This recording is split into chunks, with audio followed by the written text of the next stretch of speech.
Message de Philippe Christori, évêque de Chartres, en ce vendredi 27 mars 2026. Donneras-tu un verre d'eau au nom de Jésus à qui te le demande ? Un geste simple, fait avec amour et générosité, sera récompensé, dit Jésus. Encore faut-il le faire en son nom. Un verre d'eau n'est pas grand-chose pour nous qui avons de l'eau à profusion. Mais en Israël, à l'époque de Jésus, c'était un bien précieux. L'eau permet la vie. Les hommes ont inventé des moyens ingénieux pour l'obtenir, la faire jaillir, la conserver, l'utiliser. Dans les pays où elle est rare, nul n'a le droit de la gaspiller. Je me rappelle les tournées à pied que nous faisions avec les missionnaires de la Charité dans le but de visiter des réfugiés sud-américains au sein des bidonvilles poussiéreux de Tijuana au Mexique, sous 35 degrés, avec la consigne stricte donnée par Mère Teresa de ne pas prendre chez les pauvres un seul verre d'eau, puisque l'eau est un bien de valeur pour eux. Les gens étaient surpris de notre refus, car avec générosité, ils voulaient nous désaltérer. Un verre d'eau offert au nom de Jésus peut être un grand acte d'amour à recevoir avec gratitude en principe, sauf pour ces missionnaires qui ne souhaitaient pas déposséder ces personnes pauvres et si dignes. La foi se vit dans la charité par des actes simples et discrets. Dans le texte de saint Marc, Jésus ne passe-t-il pas du coq à l'âne ? Il parle de ce verre d'eau, puis de la personne qui scandaliserait un enfant. Le mot scandale désigne ce sur quoi on trébuche ou on bute jusqu'à tomber. Le scandale fait tomber à terre. C'est une cause de chute physique dans son sens premier, puis de chute morale ou sociale. Les abus de pouvoir et sexuels commis sur des enfants sont les pires scandales qu'un adulte leur inflige. Malheureusement, les abus continuent dans certaines familles et dans des institutions, y compris au sein de notre Église, même si la formation à la prévention y est dorénavant organisée avec soin. Jésus n'hésite pas à dire crûment que celui par qui le scandale arrive ferait mieux de s'attacher une meule au cou et de se jeter au fond de la mer. C'est dire que son péché est très grave.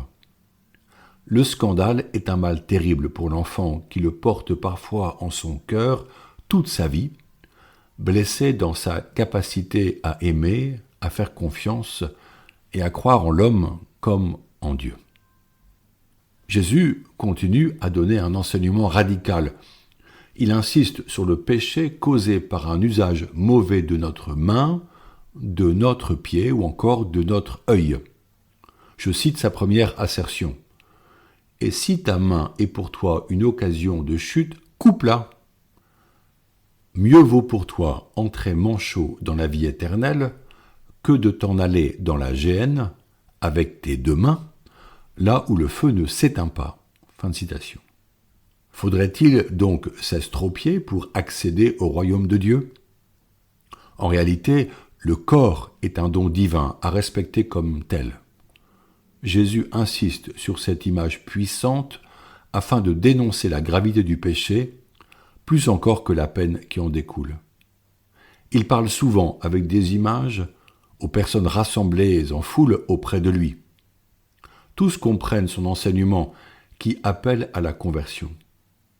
Il n'est pas de petit péché, car le péché crée une tache et que cette dernière touche tout notre être. Il dénature l'homme créé à la ressemblance de Dieu. La confession est heureusement le cadeau de Jésus pour implorer le pardon avec un vrai regret, la contrition, et obtenir l'absolution en vue de notre libération. Par le sacrement de la réconciliation, nous sommes pardonnés et purifiés. Jésus le dit clairement, il en va de notre vie éternelle. La désirons-nous vraiment, alors que nous péchons parfois, sans avoir conscience que cela est grave ? Oui, nous espérons le ciel, afin d'y retrouver nos proches si chers, y rencontrer les saints que nous admirons, y vivre la joie de la louange avec les anges et ceux qui demeurent déjà face à Dieu. Veillons à ne pas nous égarer. Il serait tellement triste de ne pas vivre cette joie immense du ciel. Maintenant, reprenons une dernière citation de Jésus qui nous concerne, puisqu'il dit que nous serons tous salés au feu. C'est une bonne chose que le sel, mais s'il cesse d'être du sel, avec quoi allez-vous lui rendre sa saveur? Ayez du sel en vous-même et vivez en paix entre vous. Fin de citation. Le sel est pour nous utile, car il relève la saveur des aliments. Or, dans la culture de l'époque, le sel sert avant tout à la conservation des aliments, notamment de la viande et du poisson. Sans sel, la nourriture pourrit à la chaleur d'un climat ensoleillé et chaud. Avoir du sel en soi, est-ce le gage de demeurer vivant? C'est ici une injonction de Jésus, un commandement qui appelle à vivre en paix entre nous. Avoir du sel en soi, être soi-même du sel, c'est refuser ce qui nous dénature, ce qui trahit notre condition de fils et filles de Dieu.